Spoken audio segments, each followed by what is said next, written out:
intanan bilaabeen doodayda mana dheeraynayo si sheekadu hay noogu furanto su'aal la isweydiiyo wax la isweydaarsado inninkoo raalli waxaan doonayaa inaad sara joogsataan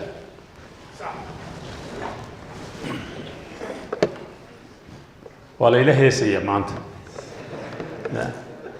Soomaaliyey toosoo isku tiirsadaye hadba kiina taagdarane taageera weligiine shukran waxa mahad ilaahay leh in maanta Soomaaliyey toosoo jigjiga lagaga heesiyo isbeddelka waddanka ka socda iyo isbeddelka gobolka ka socda ayay tilmaamaysaa maalin la doodayay waxaa la yidhi jigjigaada laga qaadayaa astaantii Soomaalida markaa maxaa dhacay waxaan ku yidhi dhagaysta laba heesood baa jira hees calan iyo hees ummadeed meelayowga ugu horreeyay ee Soomaali ku nooshahay ee lagaga heesay Diridhabe ayaa ka mid ahayd jigjiga oo SYL xarun ahayd ayaa ka mid ahayd intaan xataa xamar lagaga heesay markaa ha iloobina ya xadadku ha jiraan ya dhiiguna waa halkiisii waaye iyo iimaanku tayama iloobin taasaana keentay in Soomaaliyey toosoo halkan lagaga hadlo maanta laga heeso laba kalmadood aan ka idhaaho aqoonyaanku muxuu yahay intanan kala qaadin shalay dhalinyarta waxaan ku idhi bal waxaad ii sheegtaan waxaan gacanta ku hayo wuxuu yahay ii sheega baan ku idhi markaas waa la isa sare joogsaday waxaa la yidhi waa quraarad waa dhalo biyaa ku jira bacbaa ku taalla soma waxaan ku yidhi maya ma aha wayna tahay mana aha waxaan ku yidhi qofka bini aadamka een curyaan ahayn laba indhood ayuu ilaahay siiyo wejigaaga xagga hore kaga yaala labadaa indhood qof walba wuu leeyahay laakiinse qof walba aragtideeda iyo aragtidiisu waxay ku xidhan tahay waxaad arki kartaa waxay ku xidhan tahay khibradda aad leedahay iyo jidkaad soo martay bay ku xidhan tahay markaas maskaxdana indhaa ku jira aan kuwan oo kale ahayn si ka weynse wax u arka marka hadduu qofku laba indhoodun gudaha hay ugu jiraan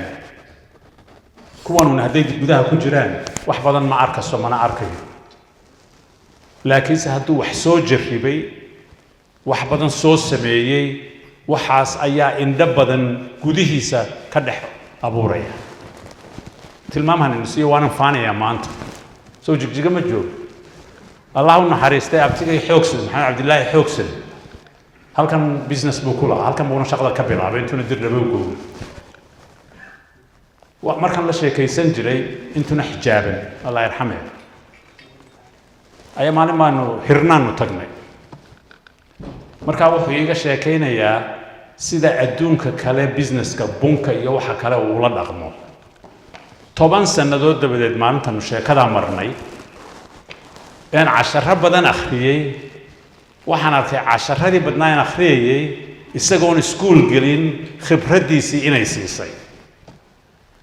markaan waxaan idhaahdaa iskuulka markaad geshid haddii markii hore ilaahay kuu dhaliyey garaadkay kuu sii fiiqi oo way kuu qori indhahay kuu badin haddii markii hore had dhakaaka ahaydna dhakaaka waad garanaysaan soo ma ya haco ya haddaad haco ahaydna ood PhD soo qaadato ood Harvard ka soo qaadatid hacoonnimadaa sii ballaadhanaysa ya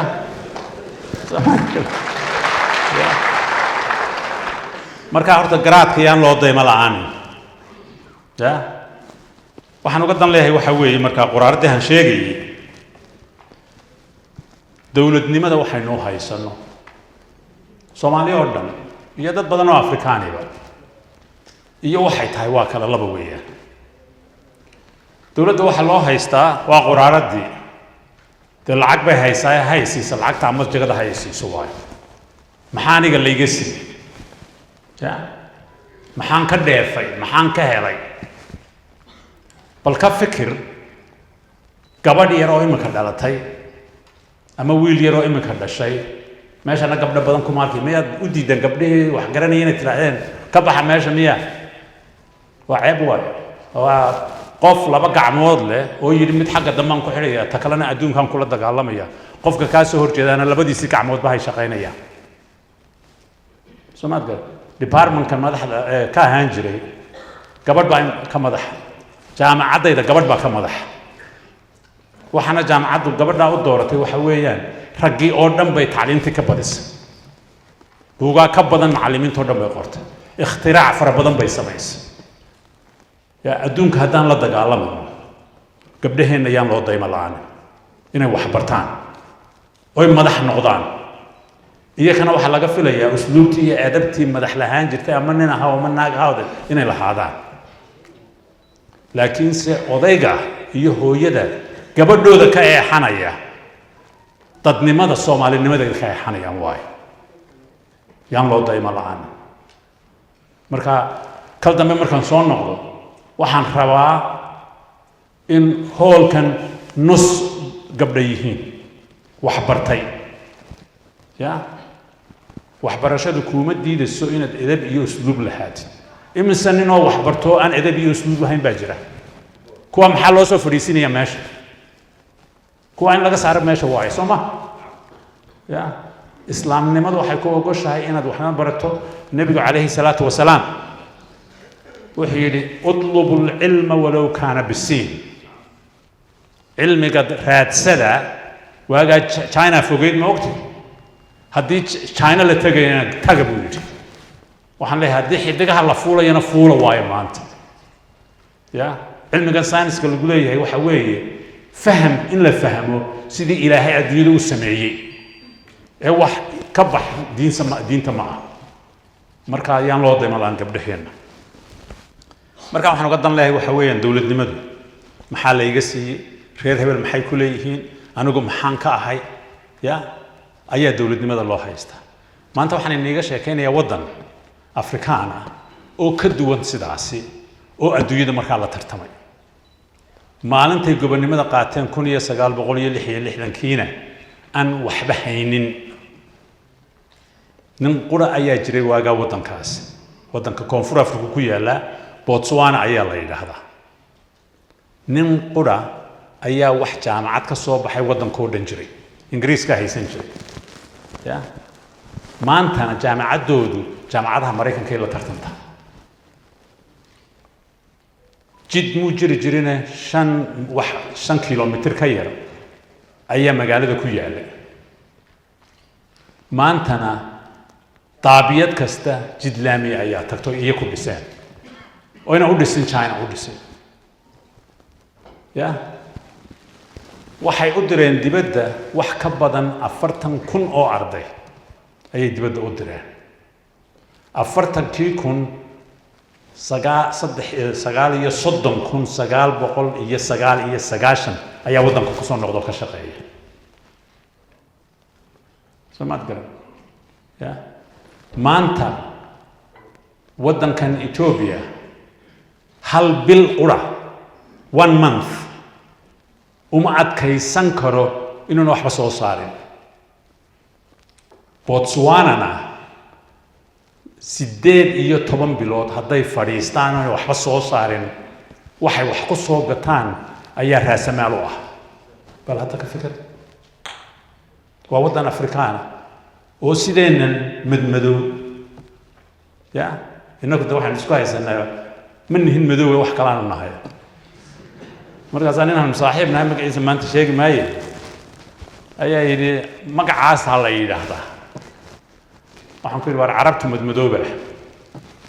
suudaanta maanaqa meesha keena 18 bilood hadday iska fadhiistaanana far dhaqaajin waxay ku noolaadaan adduunyada way ka soo gadan karaan waayo kayd ayay dhigtaan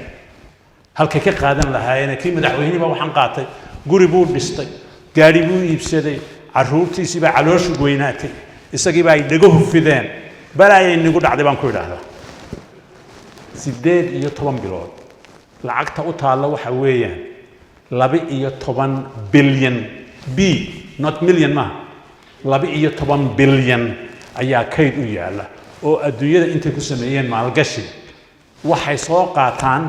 saa'idkii u fuulay taas ayay wasaaradaha geliyaan Nigeria oo la mid ah oo ka xoolo badan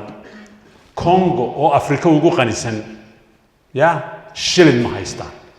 xagay martay wixii ka soo baxay jeebka la gashaday Yurba la dhigtay diyaaradaha lagu iibsaday naaga badan baa lagu guursaday balaya lagu fuulay edabtu waxay keenaysaa waxa weeyaan haddii madaxdu edab yeelan weydo waa Nigeria iyo Botswana isbarbar dhig waay marka Botswana wiilka ama gabadha tuulada ugu liita ka yimid tuuladii waxa laga dhisay iskuul wanaagsan oo dawladdu leedahay waxay baranayaan iyo ka caasimadda jooga waxbay wada baranayaan macallimiinta u dhigasa wax meel bay ka soo wada baxeen waa la jarribay ardayadii iyo ardaygii ka soo baxay markaasi tuulooyinka marka la isugu yimaado caasimadda wuxuu la tartamayaa ama hay la tartamasaa kuwii caasimadda ka soo baxay aabahood madaxweynayaashii wasiirada ahaayeen jaamacadda tartankaasaa lagu gelayaa in badan kuwii madaxdu dhashay ilaan iyagu aabahood iyo hooyadood bay isku haleynayaan waxay leeyihiin waxbaad leedihiin waa la dhaafaya waa laga badinaya kuwaas ayaa marka dambe madax noqonaya sida lacagta lagu kaydiyay waa sidaas u haya marka wiilka ka soo baxaya qorraxay iyo ka shiniile ka soo baxaya iyo ka xadka Kenya ka soo baxasa iyo ka awbarre ka soo baxaya way u siman yihiin siday jigjiga iyo Addis Ababa kow uga noqon lahaayeen qolooyinka halkan isku urursanaya caasimadaha waan maldahayaa hay fahmaaneen saaxiibkay Mustafana waxba uma qariyo madaxweynaha oo maalintii dhaweedaynu tagnay joognay jigjiga war xaaji badi warramaan ku ya waan iska kaftan badanaya raali haalaad haddaan cid ku gafo maanta ya markaasuu yidhi wallaahi waa la wanaagsan yahay laakiin dhibtu way badan tahay mabay bilaabmin baan ku yidhi xaaji sheekadu mabay bilaabmin ya waan ogahay buu igu yidhi samaad garan waa nin qumane halla taageero waa nin qumane halla taageero anu intuna madaxweynaha aan noqon baan ogaa samaad garan hadduu siduu ahaan jiray hawsha ku wado dhiiggiina u hura baan idin odhanayaa hadduu ka leexdana iska qabta laakiinse qof quman weeyaane xaganina ha turaynina sac badan ha u tumina wuu sakhraamiye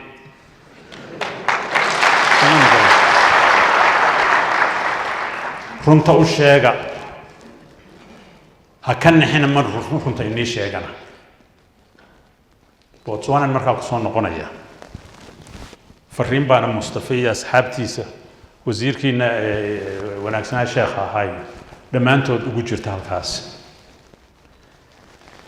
iyagoon waxba haysan oon weli macdan iyo waxba helin ayaa waxay goosteen waxay dhahaan meeshan qabayl baana degan sideenoo kale weliba kuweenna ka sii waaweyn ya innaka waxaa la leeyahay Soomaali baa laga soo wada farcamay Soomaali ya iyaga meelo kala duwan oo Afrika laga soo yimiday 500 600 700 800 sanadood horteed ya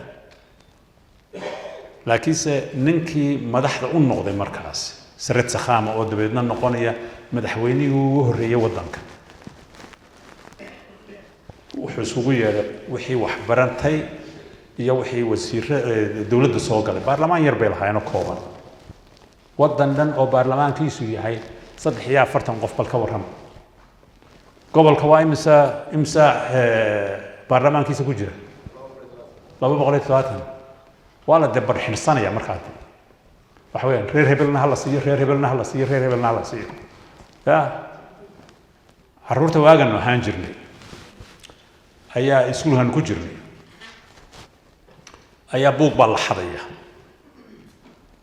بليس وحباري كرام جرو مركز الأورانية تمر هلا سوقا تمر تبى لفت لقى صار لفه لقى صار إن يروح كوسكوسان بالله قد يجي ياكل كبده صدق حفر حبيب بالله سكول الجنية أرضي والبو والله هرد يجي رقم ما نهين مركز ما سكول كجري لقمة الحج أيها الأورنج مركز الأورانية هبل قاد أسد قاد بالأورانية لق بهش هذا واحد ونحن حيا ما وقته وكم مرجني يا مركز والله قبنا يا مركز لقمة الحجر بالأورنج يا نصيب وحن لها كمان مرجن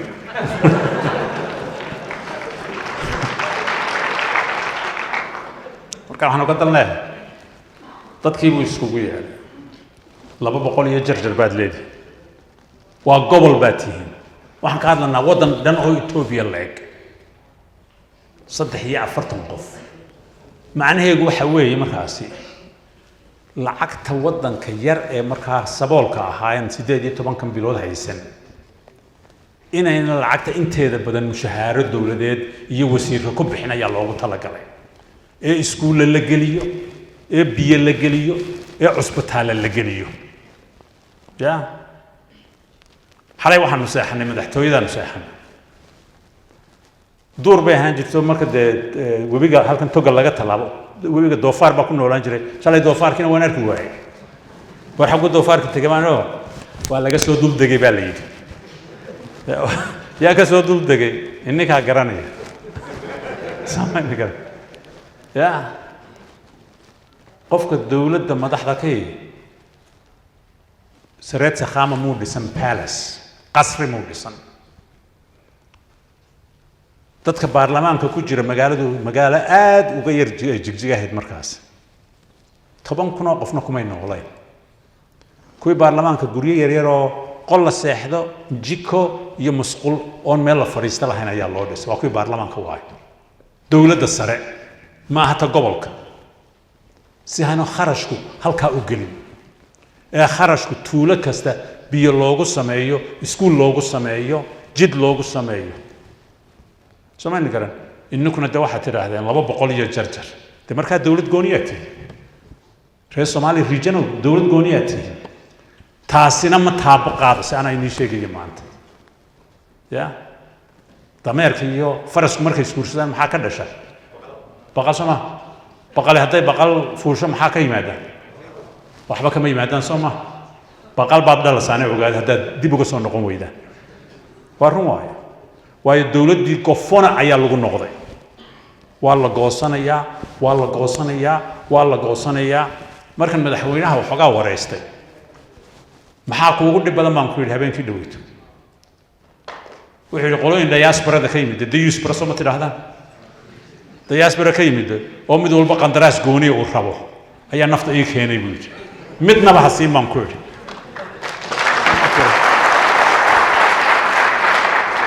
maxaa taa kuugu xigay baan ku yiri wuxuu ku yiri odayaal mid walba cimaamad buu soo qaadanaya mid 20 jir cimaamad ku soo qaadanaya suldaankii reer hebel baan ahay iyo duubkii reer hebel baan ahay ya qaybteedii hal la isii ya وأروحوا ما هي مركنا أنا والله عرونية حافظي بالله يقصوا كعنية مركنا قلنا حافظ الجوكته أو قرارات عركة لكن سعن عرق قرارات ده واحد كدم بيا دولة بالله شيء دولة واحد هاي بمقرنية دولة مركنا إن ناس كلا قصته عند هذا اللقوي يا بيركي قال عنه مركنا دمنا هاي هبعده ويدنتو ayaa igu soo siidaayay buuji markaas sareed saxaama qolooyinkii buu isugu yeeray dhageysta buu ku yiri soo aanu madaxweyne may waliba waxaan hay suldaanka qabiilada wadanka ugu weyn mushahaaradayda wax ka badan hadaad igu arkaan maxkamadda isoo taaga buu ku yiri laakiinse kii laynkaa ka leexda anna qoortan ka goynayaa ogaada haddii aad doonaysid inaad business gashid baac mushtaraad gashid ama waxaad soo saartid waa kuu fasax shuruucdun ixtiraam qaar baa iskaga baxay oo yidhi war meeshan waxba lagama helayo businesska gala buu ku yidhi laakiin businesskiina intuu siduu uga xidhaya waxa weeyaan in businesskana loo siman yahay oo qof walba uu geli karo uu tartami kare anaa fulaan inuuna meesha ku geli karin soo maad garan markaa wuxuu dhisay dadkii eliidka lagu sheegayay eliidka wayna garanaysiin soo ma ya dadkii ahaa af soomaali maxaa lagu yidhaha eliid maanta way iga fakatee ya labeenti allahu akbar nin af soomaaliga u dhigi jira maanta ii sheegay iska dhaaf saaxiibkay cabdimaalik la dhahay labeentii labeen maaha runtii ya hal door maybe labeen hal door aduu waad fahmaysaan soo ma ayuu iskugu yeedhay wuxuu dhegaysta ummad waxa dhisa hal doorkooda ama labeentooda dhista waxaana ku dhisan waxa weeye fikrad hay aaminsan yihiin oo ka madax bannaan shakhsi qura ayaa lagu dhisaa marka kii business doonayo business galgal laakiinse sharciga ixtiraam kii dowladda u shaqaynayo meel sare waad ka gaari kartaa haddaad farsamadeedii la timaadid meel kaloo loo leexanayaa ma jirto abadan marka waxaynu inoo odhan jirnay Soomaalida awrka dambe awrka hore socodkiisu leeyahay soo ma ya hadduu markaa qofka madaxdii edeb yeesho hadday gabar tahayna edeb yeelato ya uu diido kuwa ku hareeraysan inay tuug noqdaan kuwa dambe way jaan qaadayaan markaas marka maanta waxaan qabaa Sare Sakhama wuxuu soo gaarsiiyay Botswana meel Afrika hayna gaarin ya waxa imanaysa midaan imika waxa la yiri gas baa laga helay soo maaha gobolka dawladda ay xal isku haystaa iyaduna waxay tiri 5 hal qaato boqolkiiba inkuna waxaad leedihiin in ka badan hal la nasiyo waa dood hadda doonaysiin haynu gali karno marka dambe Sare Sakhama gobolkiisii caaqilka weyn uu ka ahaa ayaa dheeman laga helay odayiishii reerkooga iyo qabqablayaashii ayaa ugu yimiday qasrigii dawladda maanta uunbay inoo dilaacday bay yidhaahdeen waa maasha allah waan dherganaa soo ma waa meeshan waa sidan abaar sideenoo kale waayo waan dherganaa haye sidaan u dherganaa buu ku yidhi dee wuxuu yidhi sawtan dheeman laga helay meesheenii soo fadhiista buu yidhi wuxuu yidhi war bal dhegaysta waxa dhulka ku jira sideed u ogtiin meel kale in wax ka wanaagsan laga heli doono way yaabeen wuxuu yidhi bal ka warrama haddaad imika tidhaahdaan annaka reer hebel baa iskale gobolkan dheemankana annaka leh haddii mid ka weyn meel kale laga helo gobol kale ah miyaydaan doonayn inaad wax ku yeelataan taana horta teen aan haysana taana waan la yeelanaynaa madaxweynihii baan nahay baa leeyahay askartii buu yeeray iga kaxeeyay buu yidhi maalin dambana ha ii soo daynin indhaha soo baxay odayga ha loo fiirsado meeshu ka fikiraya 5 sannadood dabadeed biidni illaah ayaa madaxweyne ku-xigeenka oo qabiilo kale ah oo laakiinse isku xisbi yihiin oo isgobonnimada u soo wada dagaalameen meeshiisii ayaa tii afar jabbaarkeed mid ka badan laga helay dee laakiinse dooda annakaale meeshan iyo annakaale Sare Sakhama albaabka ayuu mar hore u xiray ummaddii baa wada yeelatay wixii waxaa ma la wada yeeshay wuxuu yidhi dabeedna kow arday walba iyo ardayd walba iskuulka ay ku jiraan meeshay doonayso ha noqotee wixii hay u baahnaayeen dawladdu waa inay keentaa macallimiinta waa in la keenaa buugaagtii waa in la keenaa wixii kale library-gii waa in la keenaa daabiyad iyo iskuul walba waa in laga dhisaa marka uma baahna ninka baarlamaanka halkaa ka soo baxay inuu wiilka iyo gabadha halkaa ka soo baxday abbaan u noqdo markay caasimadda yimaadaan kartidooda ayaa abbaan u noqonaysa tii baa timiday nin madax ka ahaa banka dhexe ee gobolka dowladda Botswana qoladiisoo qolo aad u tiraya lagu tilmaamayay ayaa waxay yeeleen waagii isticmaalku gabagaboobayay ayay iskaa wax u qabso iskuulla meeshooda ka dhiseen carruurtoodii ayaa ka badisay carruurtii gobolka madaxweynuhu ka yimiday imtixaankii baa la galayaa ninka ugu sarreeyay ee markii dambe 40 sannadood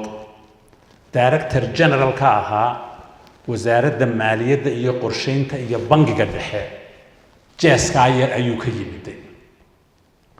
sareed saxaama hadduu ku yidhaaho war banka ii furo ii soo saar soo ciyaar ayuu ka oranaya maxkamadda ka soo samaysa ku oranaya madaxweynihii baa lagu oranayaa ma jirto waayo madaxweynuhu wixii carruurta uu ku qacan qariyey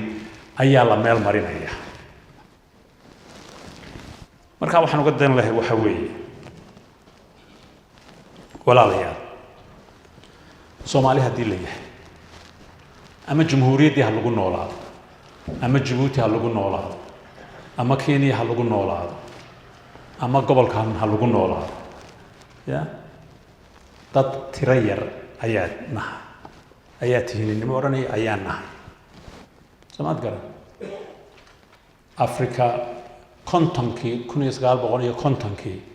220 milyan oo qof bay ahayd waa kontonkii 70 sannadood wax ka yar horteed maanta waa 1 bilyan iyo 200 oo milyan oo qof waay halka bilyan iyo 200 milyan waxaan ka nahay haddaynu ugu badan nahay 20 milyan marka Soomaaliya dhan isku geeyo sidaynu ula tartamanaa markaa waay 1 bilyan iyo 200 milyan oo qof oo Afrika oo qura adduunkana day iska badhaaf 7 bilyan iyo 8 bilyan ayaa laga hadlaya haddaan doonano wax Soomaali la yiraahdo inuu raad yeesho oo aataar yeesho oo tafiir yeesho maxaa la iniga baahan yahay anigana la iga baahan yahay dhamaanteena la inooga baahan yahay sareed saxaama ayaa 10 ka dhigay muslim noo ahayn nin afrikaan ahaa laakiin sadadkiisii ayuu isku duway odayadii qabyaaladda waday qaar wanaagsanna way jiraan qaar xunna way jiraan meel buu ku xidhay dhalinyartii fursad ayuu wada siiyey 10 walaali hadday ka soo baxaan jaamacadda ugu sareeyaan 10 kaas shaqada la siinaya 10 kaasina ma xadayaan meeshii waa inay meeshii wax ku celiyaan way wax geliyaan investment hanti waa inay sii geliyaan marka waxaan soo gabagabayn sidee baa loo helayaa marka dawlad siman Soomaaliya in badan baan soo joogay jamhuuriyaddu maanta waa baqal waaye tafiir ma yeelanayso ilaahay ka sokow tafiir ma yeelanayso wayna baaba'aysaa haddii laba arrimood la samayn waayo dadkaan la hadlaya anu dawlad lama hadlayo dadkaan la hadlaya kow inta la leeyahay 4.5 ayaan wax ku qaybsananaa wallaahi wa billaahi idaynaan tafiir yeelanayn iminkana waxa la yidhi xaggan buu daad kuu soo jabay halkan bay fadhidaa bahashi Soomaad garan markan Soomaaliya taga dhalinyaro baa ay timaada ina samatar abtiyada baan nahoo cid meelna geysa ma hayseena kaxee adeer baad noo tahay abaanoo noqo ada magacaaga la yaqaanaa in nagee meel xaaskaagaan isku qolanahay meel nagee waa dhalinyaro wax soo baratay karti leh abaanse waaye baqashu halkaas ka soo baxaysa kuwii kartida lahaa ee ayaa agooma noqonaya waaye 4.5 iyo wax la caana maala intaad wadaan wallaahi waxa weeyaan haabaan mansuura soo garan maysaan waa la tirtirmaya jid baa jiraya laakiinse dad ma jirayo number 1 markaa bahasha xaggan ka soo jabtay ee xaggan timiday horta waa in moos weyn la iskaga qabtaa mooska weyn sidee la iskaga qabanaya afrikada malyuunka iyo barka ku dhowna sidee loola tartamaya shalayna waan ka hadlay waxa weeye midka ugu horeysa waa imisa degmo gobolka ya 93 taasina waa la tafaariiqaystay iyadana sidii baarlamaankaba loo tafaariiqaystaa la tafaariiqaysataan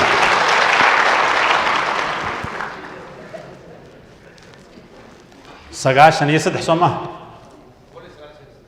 100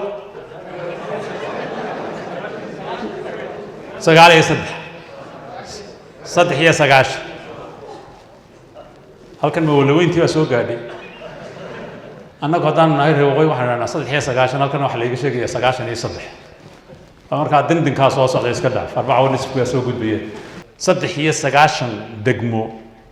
oo tirada dadka ku noolna hayna 6 milyuunna ahayn dee waxa keenay anigu caqliga keenay ma garanayo waxa weeyaan 93 kaas in 3 meelood loo qaybiyo 2 meelood waa in la baabi'iyaa meel waa inay soo hadhaa meeshaas soo hadhay hadday yihiin 30 ka soo qaada ama 31 ya 31ka mid walbaba khayraad uu leeyahay gobolku mid walbaba 3 iskuul baa laga dhisayaa dowladdaana dhisaysa iskuulla kale way jirayaan laakiinse 3 iskuul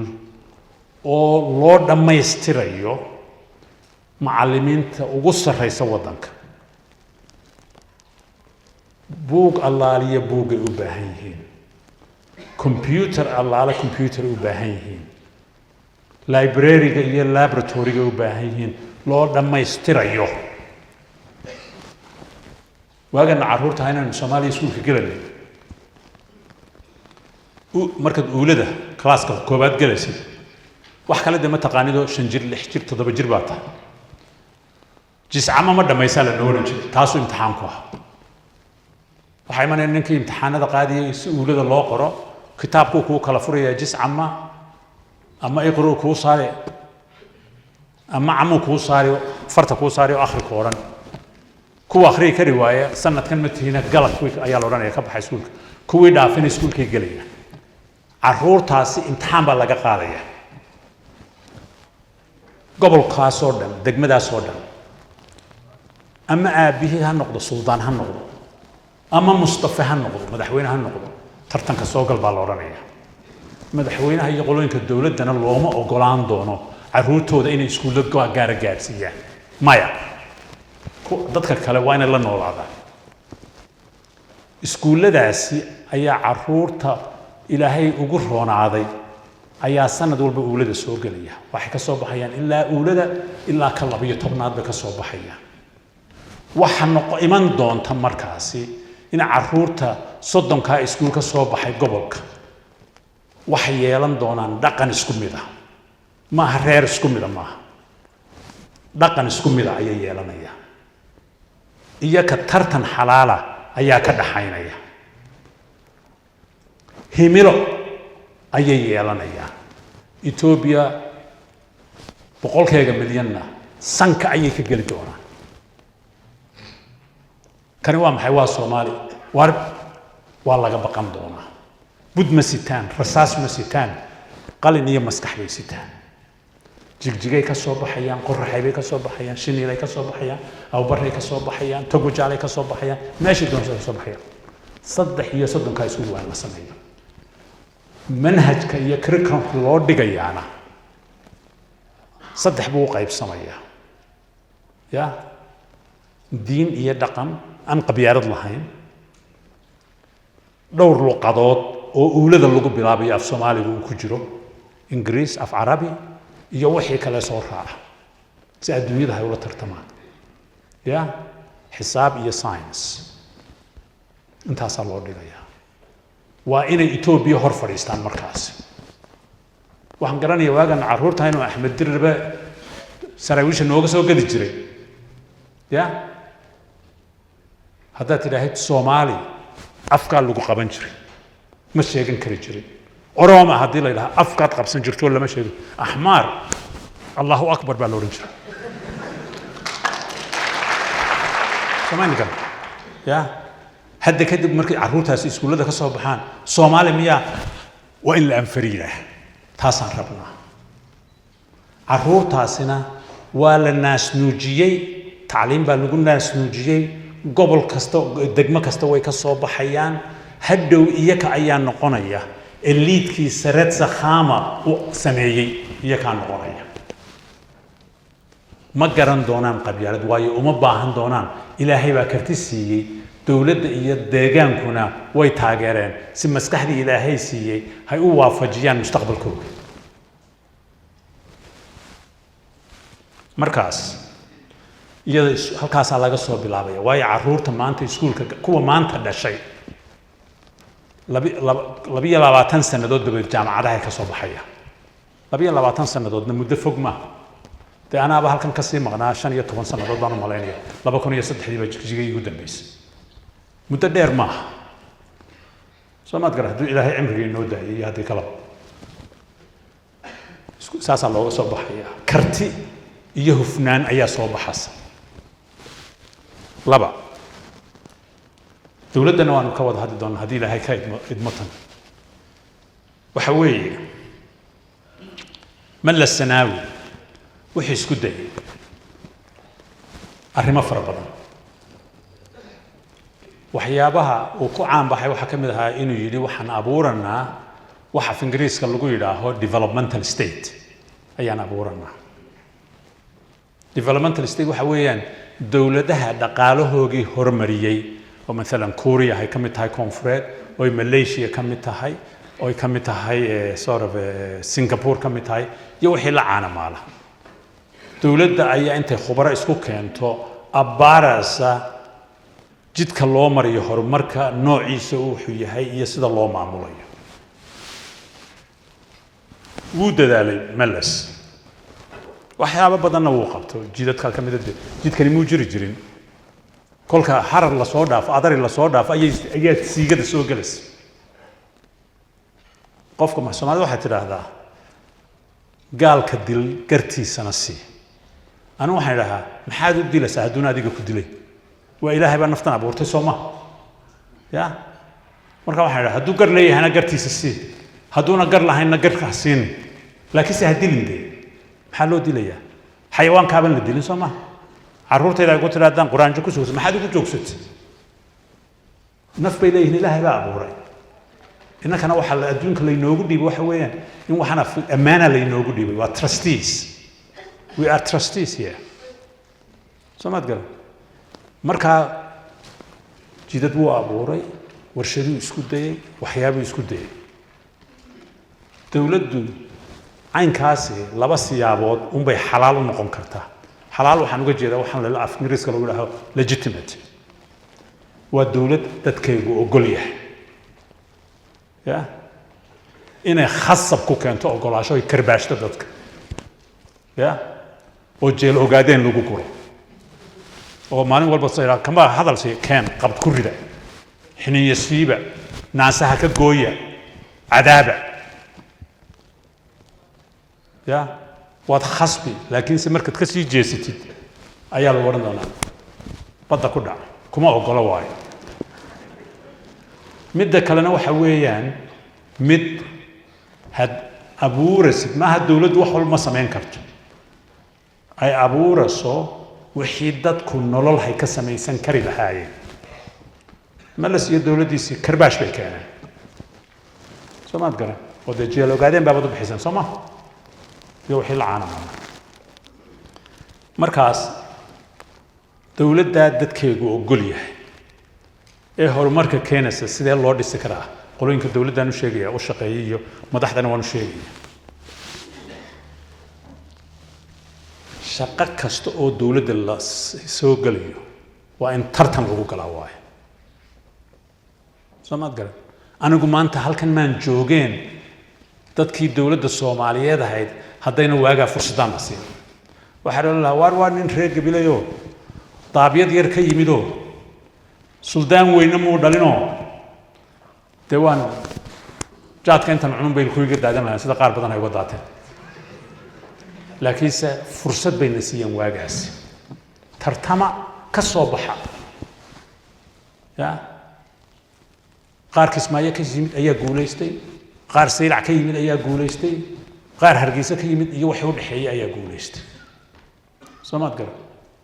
nasiib darro in badan intay diasporada tageen waa kuwan imika soo noqonaya qandaraaska nasiibeyna nasiib darro xalaashi ayaa xaraan loo bedelay marka horta jaga kasta waa in loo saaraa dad u qaybsan shaqada dowladda sida loo soo galayo iyo kana loo ilaaliyo sidii haadka loo ilaaliyo ya qofka soo galayana waxa weeyaan bas imtixaanka gal ka soo bax tilmaam baan inay siinaya waa waxayna soo maray Soomaali samaysay dowladda bariga inaga xigtay Soomaaliya waagay runta ahayd waxa la abuuray diyaarado la oran jiray Somali Airlines tilmaam baan inay siinaya hadday maanta joogi lahayd xamar Somali Airlines hadday maanta la abuuri lahaa waxaan hubaa in la oran lahaa scholarships-ka ardayda loo dirayo si ay u soo noqdaan duuliyayaal pilots ay u noqdaan 4.5 arbaca wanisfa loo qaybiyo markaasaa qaar dhakaa ka yaala ayaa la diri markaasaa diyaaradaha la saari markaasay dhulka kusoo ridi soomaaliga waagaa waxaa la sameeyey jarmalkaa yidhi annaka aynii tababarana wasiirka daakhiliga oo markii dambena noqday wasiirka howlaha guud allah u naxariistay cabdirasaaq xaaji xuseen ayaa madax ka markaa wasaaradda jarmalkii buu tagay jarmalkii waxa weeyaan annaka imtixaanka qaadana af ingiriis baan ku qaadana cabdirasaaq waa nin reer koonfura tiiba talyaaniya hadduu doonayo koonfur inuu u exdo maya buu oran lahaa talyaanigu u tagi lahaa war talyaaniga noo hadday kuwa hadduu yahay sida kuwa maanta jooga ya ama madaxweyne ha ahaada ama ra'iisul wasaare ha noqdaane soomaad garan wuxuu yidhi haya qaada imtixaanka walaashii baa u imanaysa cabdirasaaq inaan abti u yahay bay dhashay walaal abtiga ayaa lagu yidhi huunna buu yidhi huun ma yaqaanan koonfurteed abbaayo imtixaankaa soo gala buu yidhi imtixaankii baa qoorta goynaya ma gelayo 720 qof ayaa jarmal la geynaya markaas imtixaankii baa la gelaya ya 25 reer waqooyi bay noqdeen 25 reer waqooyi bay noqdeen lama odhan karo markaas cabdirasaaq xaaji xuseen oo haddaad u abtirisaan nin majeerteena oo nin daarooda ah oo nin reer koonfura ah unbaa kuwii reer waqooyige ama ahaadaan dhulbahanta ha ahaadaan ama warsalgari ha ahaadaan ama isaaq ha ahaadaan ama ciise ha ahaadaan ama samaroon ha ahaadaan ama gabooye ha ahaadaan ama cidda kale farabadan ayuu u eexday lama odhan karinta markaas imtixaan baa la galay karti ayaa keentay labada soo raacay pilots may noqon waxay noqdeen dadkan ground cruise-ka la yidhaha mechanics bay noqdeen wuu soo dhaafay wasaaradihii ayaa dib loo eegaya dhammaantood dowladda qof waloo dowladda u shaqeeyo meel joogaba waa la imtixaamaya imtixaankaasi qofkii ku guulaystana wuu joogi meeshiisa iyo meesheeda kii aan ku guulaysana waxaa la siinayaa sanad inuu tababar galo hadduu markaa ma gudbo noqdo suuqa gal baa la odhanaya wasiiradu ha ogaadaan arrintaas madaxweynuhu ha ogaada arrintaas meeshan waa la buuxiyey 4.5 iyo balaayaa lagu buuxiyey waa in la nadiifiyaa waaye waxay imanaysaa markaas in wasaaradihii la nadiifinayo ya aadan cabdilaahi cabdirasaaq xaaji xuseen doorashadii bay galeen lacag may bixin waa laga adkaaday salaamu calaykum waad mahadsantihiin bay yidhaahdeen wixii ka dambeeyey koronkoro ayay noqdeen ku dhegsan meesha marka waxaa la yidhaha waraabuhu hadduu ku qaniino lagama fujin karee waa loo gooyaa ya waa laga goyn kari waaye dadnimadii bay qaniineen dowladnimadii bay qaniineen sidii looga gooyada lahaa ayaa lagu wada dumay haddaad doonaysaan dee inaad duntaan gobolkan oo idinaan Itoobiya la tartamin dee ku dhega sidii gofanaha ku dhega marka dadka dawladda in la sifeeyo waay civil service in la sifeeyo waay mid kale imika soo baxday waxa la oranay wasiirada la magacaabaya CV ayaa la soo diranaya adduunyada meel wasiirnimada lagu magacaabo CV kan lama hayo oon meeshan ahayn master baan sitaa master baan sitaa degree baan sitaa PhD baan sitaa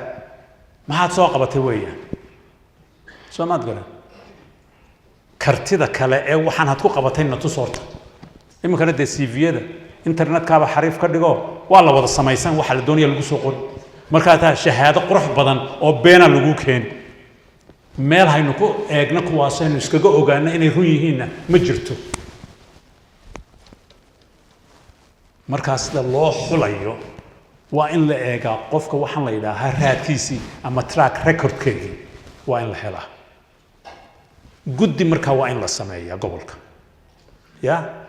aan siyaasiyiin ahayn ya oo la dhaarinayo raadkoogana la eegayo oo ciddii dawlad u shaqayn doonta een siyaasiyiinta wasiirada ahayn soo xulasa marka waxa iman doona dad farsamo leh ayaa iman doona oon fara badnayn haddii lagu siiyo $500 waa lacag badan bay ahaan jirtay imika waxaa maaha jigjiga soo maad garan dadkaa tirada yar lee dawladda u shaqeeya waa in mushaaharo wanaagsan la siiyaa si ayna lufluf u raadsan laakiin se haddaad siisid dhowr shilin haddaad siisid dhowr bir haddaad siisid dee carruur buu leeyahay carruur bay leedahay musuq inuu galo waa lagama maarmaan bay noqonaysaa markaas sidaa in loo soo koobo dad farsamo yaqaana oo siyaasiyiinta ka madax bannaan laakiin se ku shaqaynaya mabda'ii ummaddu ay ku heshiisay waa in la sameeyaa ugu dambaystii arrintan soomaalida dhaqankeega waxaa diin u noqotay qabyaaladda masaajidkii baa laga baxayaa waabaan South Africa tegey magaalada Cape Town markaasaa la yidhi masaajid baa casarka mar la kaalayna samataro dadka la hadal waxaan soo ogaaday in la kala tukado hadda waa muslimiin waana Soomaali casarkii baa 2 jeer la kala tukanaya maaha masaajidkaa buuxa maaha ya mahdabu ayaanu kala nahay waay waar goormay salaadii noqotay baan idhi qolo waadaan reer hebel naymer baan tukanay hadaan reer hebel naymer baan tukanay diintii baa qolo laga dhigay markaas Soomaali waxa lagu oran dhiigooga ayaa qabyaalad ya waxaan qabaa sida Allah naxariista Cabdirasaaq iyo dad la midii hay u sameeyeen in halkana laga abuuri karo halkaana laga sameyn karo ya dad Soomaaliya oo xalaala oo ahludiina oo ahlul cilmiya oo ahlul aqliya marba jirtay xadaaradda adduunka maanta reer galbeedku haysto ya بيت الحكمة وحو هانجري في بغداد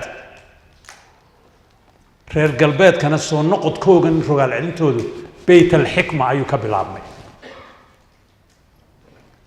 marka waxaan rabaa anigu maanta bayt al-hikma fi Soomaal inuu noqdo jigjiga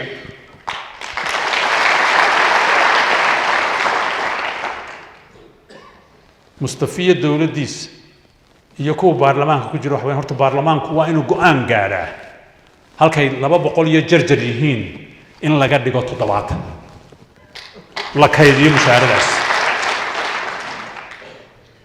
hadday diidaan day iska celiyaan markaan ilaah ilaa innaka wadan kale iyo siyaasiyiintu ma lahayn number 2 wasaaradu waa la fidsaday reer hebel la raali geliyo reer hebel la raali geliyo ya 6 yeena ka badan 6 yeena ka badan waxa la qabanayaa waa gobol waaye dawlad dhexe ma haddii la doonayo in la yiraahdo maxay noqonayaana ii kale ana inii sheegay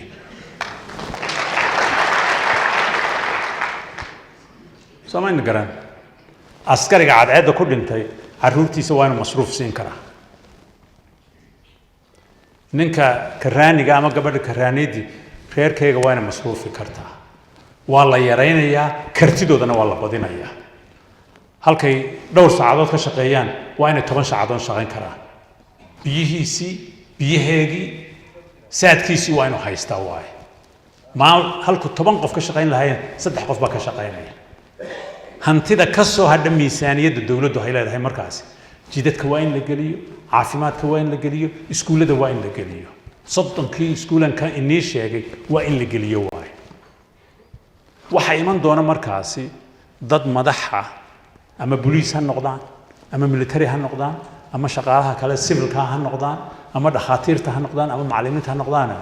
oo loo tartamo oo sharaftoodu kor u kici doonto oo adigu tagi doonto Axmedow ama Cabdimaalikow adigoon abaan wadan xaqaagii qofkaas ku siinayo taama la yeeli waaye 4.5 ma la qarsanayaa meel ma gaarino Ethiopiana lama tartami karno Afrikana lama tartami karno Soomaalina way raatirmasa al-khatima naaw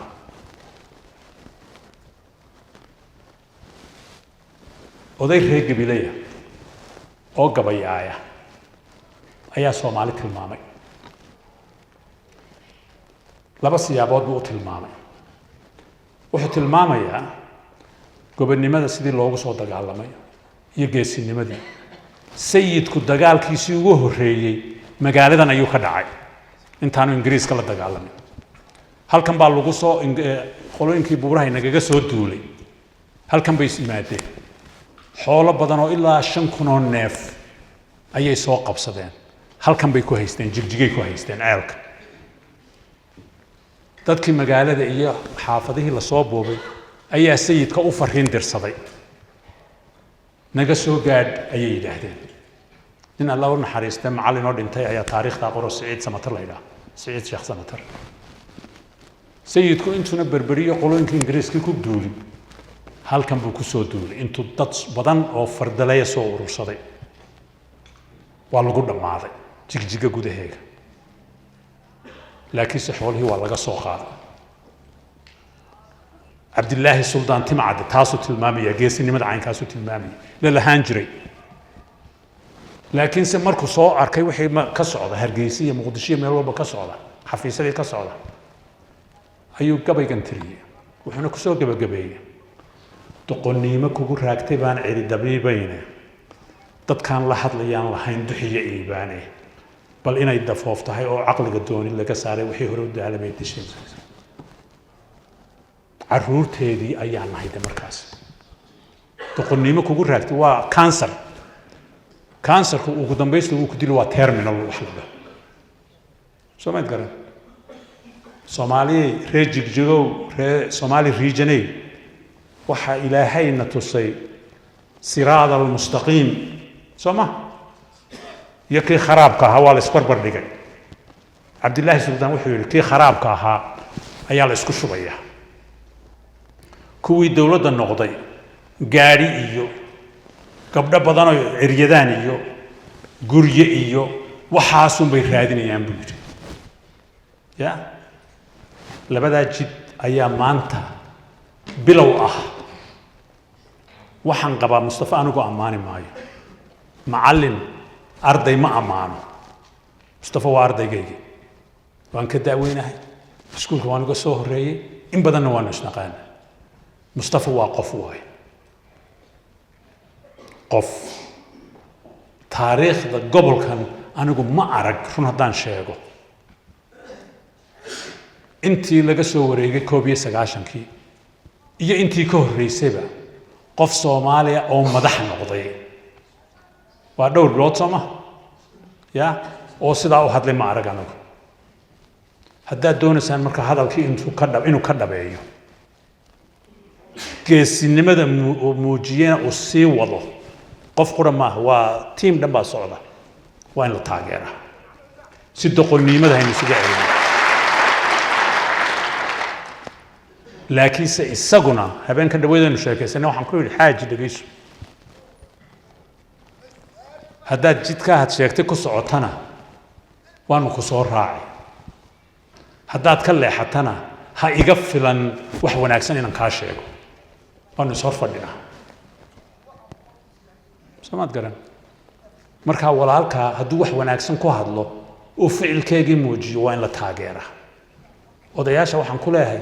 ilaah baan ilagu dhaariyay qabyaalada dadka ka daayay oo reeraha soo raacinay reeraha ka fadhiisiya dadka caruurtana wax bara ya hal sare joogso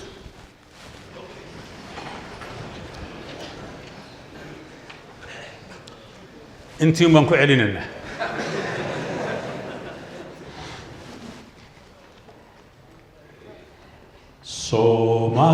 Somaliye toso iskutir sarai hadbakina tagdarane tagera waligine Allahu Akbar Gulaysta wa salaamantii